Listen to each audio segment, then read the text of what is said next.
Welcome to ട്രൈറൂട്ട്.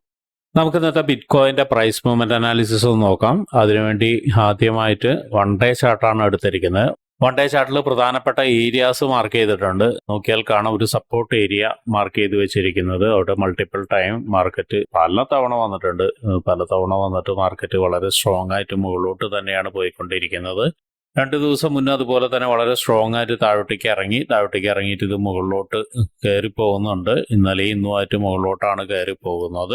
ഈ താഴോട്ടേക്ക് ഇറങ്ങിയിരിക്കുന്ന ഒരു candle നമ്മൾ ഹയർ ടൈം ഫ്രെയിമിലേക്ക് പോയി നോക്കുകയാണെങ്കിൽ നമുക്ക് മനസ്സിലാവും അതൊരു വീക്കിലി ഇംബാലൻസ് എടുത്തിട്ട് പോകുന്നതാണെന്നുള്ളത്. ഈ ഒരു ക്യാൻഡിലിന്റെ താഴോട്ടേക്ക് നോക്കിയാൽ കാണാം അതൊരു വീക്കിലി ഇംബാലൻസ് എടുത്തിട്ടാണ് പോകുന്നത്. വളരെ സ്ട്രോങ് ആയിട്ട് ആണ് ഇപ്പോഴത്തെ മൂവ്മെന്റ് നടക്കുന്നത്. എനിവേ അത് എവിടം വരെ പോകും, എങ്ങനെ പോകുന്നുള്ളതൊക്കെ നമുക്ക് ചെറിയ ടൈം ഫ്രെയിമിൽ പോയിട്ട് നോക്കാം. അതുപോലെ തന്നെ മുകളിലൊരു റെസിസ്റ്റൻസ് ഏരിയ വരച്ചിട്ടുണ്ട്. അത് നോക്കിയാൽ കാണാം മൾട്ടിപ്പിൾ ടൈം മാർക്കറ്റ് ഈ ഏരിയയിൽ വന്നിട്ട് താഴോട്ടേക്ക് ഇറങ്ങി വന്നിരിക്കുന്നത്. അപ്പോൾ ആ ഒരു ഏരിയനെ റെസിസ്റ്റൻസും ആയിട്ട് എടുത്തിട്ടുണ്ട്. ഇനി നമുക്ക് 4 അവറിലേക്ക് പോവാം. 4 അവറിലേക്ക് എത്തുന്ന സമയത്ത് വളരെ സ്ട്രോങ് ആയിട്ട് മാർക്കറ്റ് മുകളിലോട്ട് പോയിക്കൊണ്ടിരിക്കുകയാണ്. ഇവിടെ ഒരു ബ്രേക്ക്ഔട്ട് തന്നിട്ടുണ്ട്. ബ്രേക്ക്ഔട്ട് തന്നു കഴിഞ്ഞ് ആ ബ്രേക്ക്ഔട്ടിലേക്ക് റീടെസ്റ്റ് ചെയ്തിട്ട് മാർക്കറ്റ് മുകളിലോട്ട് പോവാണ്. മുകളിലോട്ട് പോകുന്നത് ഒരു ഇംബാലൻസിലേക്കാണ്. ആ ഒരു ഇംബാലൻസിനെ മാർക്ക് ചെയ്തിടുന്നുണ്ട്. അതുപോലെ തന്നെ അതിൻ്റെ മുകളിൽ ഒരു റെസിസ്റ്റൻസ് ഏരിയ ഉണ്ട്. നമ്മൾ നേരത്തെ പറഞ്ഞ പോലെ തന്നെ മൾട്ടിപ്പിൾ ടൈം മാർക്കറ്റ് വന്ന് ഹിറ്റായ ഒരു ഏരിയയാണ്. നോക്കിയാൽ കാണാം ഇവിടെ 2 തവണ മാർക്കറ്റ് വന്ന് ഹിറ്റായിട്ടുണ്ട്. അപ്പോൾ ഈ ഒരു ഏരിയനെ റെസിസ്റ്റൻസുമായിട്ട് മാർക്ക് ചെയ്തിടുന്നുണ്ട്. ഓൾറെഡി മാർക്ക് ചെയ്തിട്ടതാണ്, എന്നാലും ഒന്നുകൂടി മാർക്ക് ചെയ്തിടുന്നുണ്ട്. ഇനി താഴോട്ടേക്ക് വരുന്ന സമയത്ത് മറ്റൊരു ഇംബാലൻസ് ഇവിടെയുണ്ട്. അതും സ്ട്രോങ് ആയിട്ട് ആക്ട് ചെയ്യാൻ സാധ്യതയുള്ള ഒരു ഇംബാലൻസ് ആണ്. അപ്പം അതിനെയും മാർക്ക് ചെയ്തിടുന്നുണ്ട്. അപ്പം ഇത്രയാണ് പ്രധാനമായും 4 അവറിൽ മാർക്ക് ചെയ്തിടുന്നത്. ഇനി നമുക്ക് 1 അവറിലേക്ക് പോവാം. 1 അവറിലേക്ക് വരുന്ന സമയത്ത് നോക്കിയാൽ കാണാം മാർക്കറ്റ് ഇവിടെ നിന്ന് ബ്രേക്ക്ഔട്ട് തന്നിട്ട് ഇവിടെ നിന്ന് ഒരു സപ്പോർട്ട് എടുത്ത് പോയിട്ടുണ്ട്. ആ ഒരു ഏരിയനെ സപ്പോർട്ട് ഏരിയ ആയിട്ട് മാർക്ക് ചെയ്തിടുന്നുണ്ട്. അപ്പോൾ ഇത് വളരെ സ്ട്രോങ് ആയിട്ടുള്ള സപ്പോർട്ട് ഏരിയ ആണ്. ബ്രേക്ക്ഔട്ട് തന്നു, ഒരു പുൾ ബാക്ക് തന്നു, വീണ്ടും ദേ മുകളിലോട്ട് പോവുകയാണ്. പോകുന്ന സമയത്ത് ഇവിടെ ഇപ്പം ഈ വരയ്ക്കുന്ന ലൈനിൽ നിന്ന് ഒരു ബ്രേക്ക്ഔട്ടും കൂടി തരുന്നുണ്ട്. പക്ഷെ ക്യാൻഡിൽ ക്ലോസ് ആയിട്ടില്ല. ക്യാൻഡിൽ ക്ലോസ് ആയാൽ മാത്രമേ നമുക്ക് ബ്രേക്ക്ഔട്ട് തന്നു എന്ന് പറയാൻ പറ്റുള്ളൂ. എന്നിട്ട് അപ്രോച്ച് ചെയ്യുന്നത് നേരത്തെ പറഞ്ഞ 4 അവറിന്റെ വളരെ സ്ട്രോങ് ആയിട്ടുള്ള ഒരു ഇംബാലൻസ് ഏരിയയിലേക്കാണ് അപ്രോച്ച് ചെയ്യുന്നത്. അപ്പോൾ 4 അവറിലും ഉണ്ട്, അതുപോലെ തന്നെ 1 അവറിലും ഉണ്ട്. എനിവേ 1 അവറിൽ കുറച്ചും കൂടി റിഫൈൻ ചെയ്തിട്ട് നമുക്ക് നോക്കാം. ഈ ഒരു ഏരിയയിലേക്ക് കുറച്ചും കൂടി നോക്കാം നമുക്ക് 1 അവറിൽ.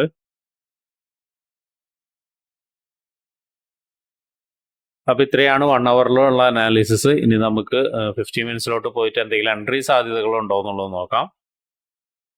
50 മിനിറ്റ്സിൽ വന്ന് നോക്കുന്ന സമയത്ത് നോക്കിയാൽ കാണാം മാർക്കറ്റ് നല്ല രീതിയിൽ കൺസോളേഷൻ നടന്നുകൊണ്ടിരിക്കുകയാണ്. കൺസോളേഷൻ നടന്നതിന് ശേഷം പ്രൈസ് മുകളിലോട്ട് നോക്കിയാൽ കാണാം ഇങ്ങനെ ഷിഫ്റ്റ് ചെയ്ത് പോകുന്നുണ്ട്. അതായത് ഒരു അപ് ട്രെൻഡിലേക്ക് പോകുന്നുണ്ട്. കൺസോളേഷനിൽ തന്നെ അപ് ട്രെൻഡിലേക്ക് പോകുന്നുണ്ട്. മാത്രമല്ല ഇവിടെ ഇറങ്ങിയിട്ട് ഈ ഒരു ഏരിയയിൽ നിന്നൊരു സപ്പോർട്ട് എടുത്തിട്ട് നേരത്തെ നമ്മൾ പറഞ്ഞ 1 അവറിലുള്ള ഏരിയയിൽ നിന്ന് സപ്പോർട്ട് എടുത്തിട്ടാണ് മുകളിലോട്ട് പോകുന്നത്.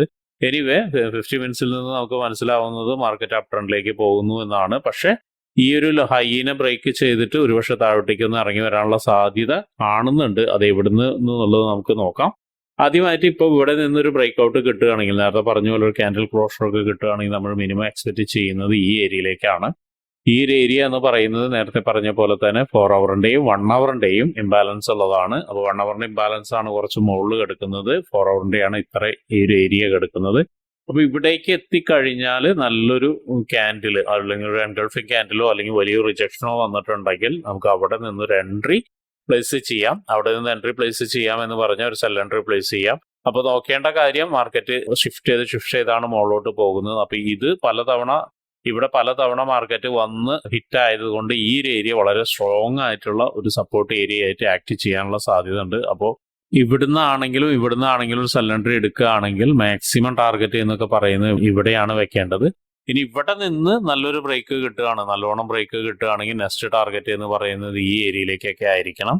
അത്രയാണ് ഒരു സെൽ എൻട്രിയുടെ ടാർഗറ്റ് എന്ന് പറയുന്നത്. സെല്ല് എന്ന് പറയുന്നത് കുറച്ച് ഡിഫിക്കൽട്ടാണ്, എന്നാൽ പോലും മാർക്കറ്റിൽ നമുക്ക് പറയാൻ പറ്റില്ല. ഒരുപക്ഷെ നല്ലൊരു കൺഫർമേഷൻ കിട്ടുകയാണെങ്കിൽ സെല്ല് എടുക്കാം. ഇനി മറ്റൊരു സെൽ ഓപ്പർച്യൂണിറ്റി കൂടി ഉണ്ട്. മുകളിലോട്ട് പോവാതെ ഇവിടെ നിന്ന് മാർക്കറ്റ് ഈ ഒരു ലെവലിന്റെ താഴെയൊക്കെ ബ്രേക്ക്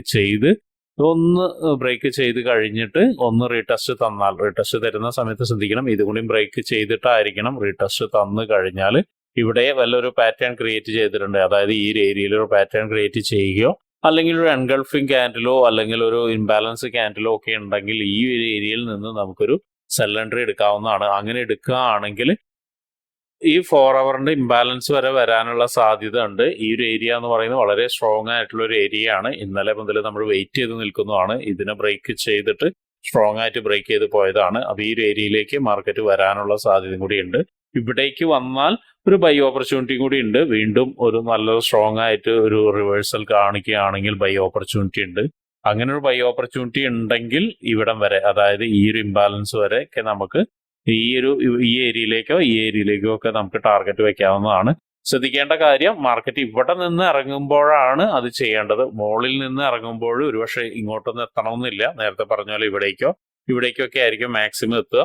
അപ്പോൾ മാർക്കറ്റ് എങ്ങനെ ബിഹേവ് ചെയ്യുന്നു എന്നുള്ളത് കൃത്യമായിട്ട് മനസ്സിലാക്കണമെങ്കിൽ ലൈവ് ട്രേഡിങ്ങിൽ തന്നെ ഇരിക്കണം. ലൈവ് ട്രേഡിങ്ങിൽ ഇരുന്നിട്ട് ഒബ്സർവ് ചെയ്യുക വേണം. മൈന്യൂട്ടായ പല മാറ്റങ്ങളും സംഭവിക്കാം, അതുപോലെ തന്നെ വലിയ മാറ്റങ്ങളും സംഭവിക്കാം. അതെല്ലാം ലൈവ് ട്രേഡിൽ ഇരിക്കുന്ന സമയത്ത് അല്ലെങ്കിൽ ലൈവ് മാർക്കറ്റിനെ വാച്ച് ചെയ്യുന്ന സമയത്ത് മാത്രമേ നമുക്ക് ഐഡന്റിഫൈ ചെയ്യാൻ കഴിയുള്ളൂ. അപ്പൊ അനാലിസിസ് എന്ന് പറയുന്നത് എന്നും പറയുന്നത് പോലെ 100% കറക്റ്റ് ആവണമെന്നില്ല. പക്ഷെ അനാലിസിസ് തരുന്ന ഒരു അപ്പർ ഹാൻഡ് ഉണ്ട്, അത് എപ്പോഴും മനസ്സിലാക്കി വെക്കും വേണം. അപ്പൊ ഇങ്ങനെയുള്ള കാര്യങ്ങളൊക്കെ നിങ്ങൾക്ക് പഠിക്കാൻ താല്പര്യമുണ്ടെങ്കിൽ ട്രേഡ് റൂട്ടുമായിട്ട് ബന്ധപ്പെടാം. അത് ഫ്രീ ആയിട്ട് ഫോറക്സ് ട്രേഡിങ്ങിന്റെ കാര്യങ്ങളൊക്കെ നിങ്ങൾക്ക് പഠിക്കാവുന്നതാണ്.